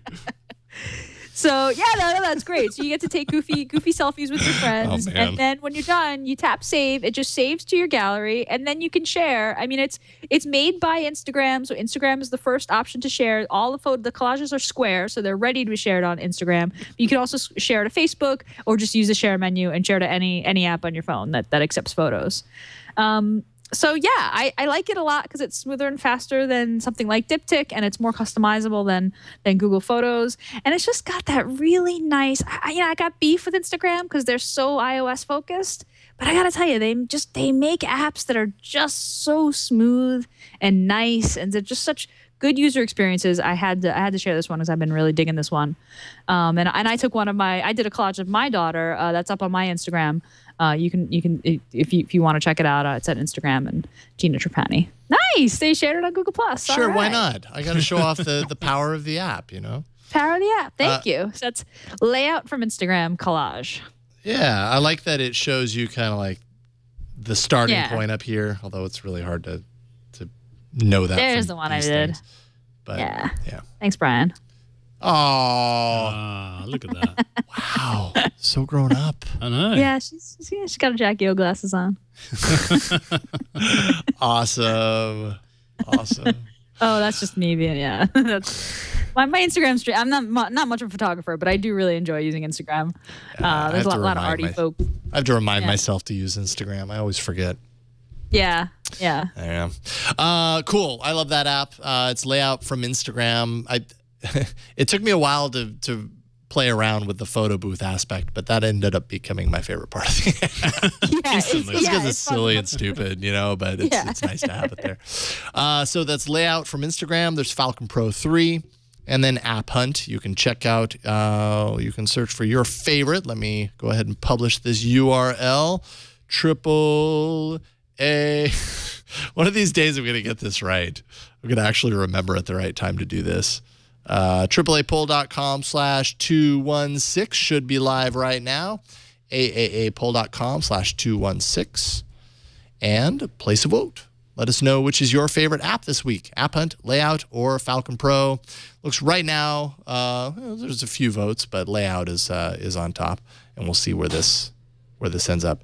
Not getting any love for App Hunt. Think of Jorge. All I ask is that you think of Jorge, the designer of the app. Somewhere in this world is Jorge, and Jorge designed this app, so don't upset him, okay? Yep. Vote for him. Thank you. Okay, there we go. That's it. Do we have anything else to talk about? Sure, we made it through. I heard there was a conference called Google I/O. Did anything happen at that? Or nothing happened. No, nothing really. Just a couple of developers got together and said, "Hey, this is my app. What do you think?" "Oh, I like it." Cool. There are a lot of beards. A lot of beards and a lot of beer. Lots of beards and beer at a Google I/O. And that's actually pretty accurate. Many beards and beer. Cool. Well, this was awesome. I want to thank you both so much for coming on and talking all about I/O with me. It was a lot of fun. Thanks for having me on the I/O episode. And Russell, it was great to see you too. I'm so glad you flew across the world to be on All About Android in person. Yeah, awesome to meet you as well. I think it's the first time I've been on next to you. Even if it's on TV, it's like so close. I can almost. So you've been on once before. Was Gina not on the episode? I don't think Gina was. Okay. Oh, I wasn't on that time. Yeah, I feel it's so funny. Like who's ever been a guest on the show? I'm like, oh yeah, we're like pals. We hung out. I was like, oh yeah, hey Russell, what's up? Like as if. Yeah, exactly. It's great to be on with you. Yeah. So Russell. What you working on? This is your opportunity to give us the scoop. Not really. You don't have to tell us anything that you want people to know, but where can people find your stuff? So on Twitter, I spend a lot of time there. Sure. You probably won't find anything interesting, but Rusty Shelf, all one word. And you should go to shiftyjelly.com if you can actually figure out how to spell that. Most people can't. That's awesome. Look, that's a sharp live picture right there. Yeah, I'm very good with the selfie camera. There's the Twitch studios. Very nice. Hey, there's you got to scroll down a bit. There's my professional podcasting setup. Ready? Look at that. Hey. Yeah, that's good stuff. It works. That's good stuff. Whatever works. Looks like you're doing some app research in there or something, huh? No, I should have blurred it. Oh, no. I was exchanging data in JSON format. Just zoom back out. Awesome. All right. So Rusty Shelf, obviously shiftyjelly.com, and, check out Pocket Cast. It's kind of like an awesome app and stuff. And it has amazing material design. What is it? No, it's not transitions. It's seamless browsing. Seamless browsing. And I'm in the US for a little while, so if you're in the US and you don't check it out, I'm coming for you. Oh boy! Just remember that. No threats on All About Android. That's where I draw the line. Sorry. It's okay. I'll invite you back again soon. Gina, how about you? What you been up to? I've been working on a little thing called ThinkUp, thinkup.com. In fact, I've been spending a lot of time on Instagram because we are working on Instagram support in ThinkUp at the moment. So if you use Twitter or use Facebook, check out thinkup.com, sign up, free trial. Just gives you kind of fun analytics on what you're doing online with your time, who your friends are, what your links are, who's doing what. That's basically it. Oh, and I'm also working on a new project called MakerBase. It's makerbase.se. It's not public yet. It's invite only. And I have to apologize. I said the last time I was on the show that I would send you an invite if you tweeted me. And I got inundated with tweets. And I sent out a lot of invites, but I don't think I hit everyone. So we're sending out invites every single day, getting folks in. So if you're on the wait list, be patient. I promise we'll get to you. And hopefully that's going to be live to the public, to everyone in the next month or so. Oh, exciting. Yeah, thanks. Makerbay.se. Yes, makerbay.se. Right. Awesome. Thank you, Gina. Always a pleasure. You're going to be on This Week in Google tomorrow. Yes, You're going to be so sick of Google I/O tomorrow. I'm ready. You're like my third time. Well, I'm looking forward to tomorrow. So, yeah, me too. Cool. Thank you, Brian. What about you, sir? Well, it's good to be back this week. Good to have you Feel back. a little rusty after just taking one show off, but I work on Know-How with Padre. We always got some cool projects coming up. I can't think of any of them at the moment. Now that I'm on the spot, other than I broke my quad, Jason. What? I broke my quad. We've been doing a lot of projects about quadcopters, and let's just say she flew again, but she didn't fly so high after this. Oh. Yeah. I spent about 15 minutes flying it in my front yard and ran right into the front door. So Was that your first 15 minutes with it? yes. Oh, that hurts. Well, nothing zip ties and duct tape can't fix, Jason. So watch Know-How and see how I fix it. I'm pretty sure if you gave me zip ties and duct tape, I still would not be able to fix it. It won't bring back So your I have Nexus 6. I have much appreciation for your skills. If you can revive that, well, no, I already know you're awesome. You guys build lots of crazy things that kind of blow me away. We got some cool projects coming up, so stay tuned for that. Cool. Well, I wish you the best with your broken quad. Thank you, sir. You can find me at about.me/Jason Howell. I have music on yellowgoldmusic.com. Someday, hopefully I have more, but I don't have time. Quick note before we get into pressing play on the music zone, which isn't yet. Dang it, you did it. Don't throw me off. Oh, it's okay. I know how I said last week that there would not be any live video and there would not be any live chat. That has been reversed. That decision has been reversed. So we will have live video of this show as evidenced by tonight's episode. There was live video and you were watching it if you were tuned in at 5 p.m. Pacific. I'm not sure exactly what the long-term plan is as far as chat is concerned. I know that there are decisions being made as far as different ideas around chat to make it safer. But if you want to check out kind of more information about this, go to, is it inside.twit.tv, inside.twit.tv, I think it is our blog. Well, go to our blog, the Twit blog. I think it's inside.twit.tv. Inside.twit.tv, and there's a blog post that kind of details a little bit about the evolution of Twit Live. There we go. Inside.twit.tv. You can read all about it, but yay, a live video is not going away, so don't panic, everyone. Because I know some of you were really hoping that we would still do this show live, and we are. So there you go. Everybody's happy. Yay. Woo! Woo! All right, so that's it for this week. Music now? Yeah, you can go ahead and hit play now. Okay. All right. Leave us a voicemail. We're reached at 347-SHOW-AAA. You can send us email and video mail at AAA@twit.tv. We're on Twitter at Android Show. We're on Reddit, twitAAA.reddit.com. We have our show notes and past episodes always posting to our show page. That's twit.tv/AAA. You can also find our episodes on YouTube and iTunes. And you can catch us live every Tuesday starting at 5 p.m. Pacific. live.twit.tv. That's it for this week. We'll see you next week on another episode of All About Android. Bye, you guys.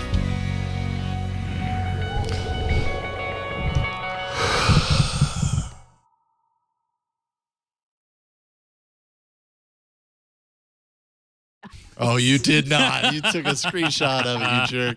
Yeah, that was it. What were you wearing, a wig or something?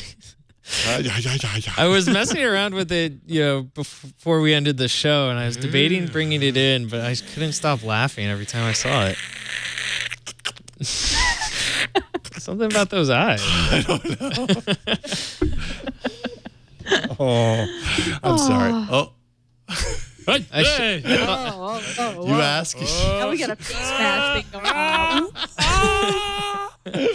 I thought about you. I should have grabbed Ron's face. I'm not very good at this. I couldn't find any business. Oh, Dude, Yeah. that's some freaky. I am like way too easily way too easily amused. That is amazing. Oh, that is so great. It really just doesn't get old. Wow. I'm really sorry that my forehead makes everyone look like an alien. Man. This is his shot from the Bahamas. Ron. Oh, did he actually post it? Yeah. Well, he posted this picture on Instagram, which then I am using here. That really works. Wow. That's amazing. Maybe. You can't even tell it's not Ron. Obviously, yes. Obviously, Ron is saying, holy cow. Holy cow. I am Ron. It's like he's here with us. This is amazing. I'm running out of things to say because I'm great at this accent. Tell us about some comic books, Ron. Comic books are the best. I like the ones from Marvel, or is it DC? DC. Ron's You're gonna kill not really me. a comic book enthusiast, are you, Ron? I know a lot more about comics than you may imagine. Ron's gonna kill me.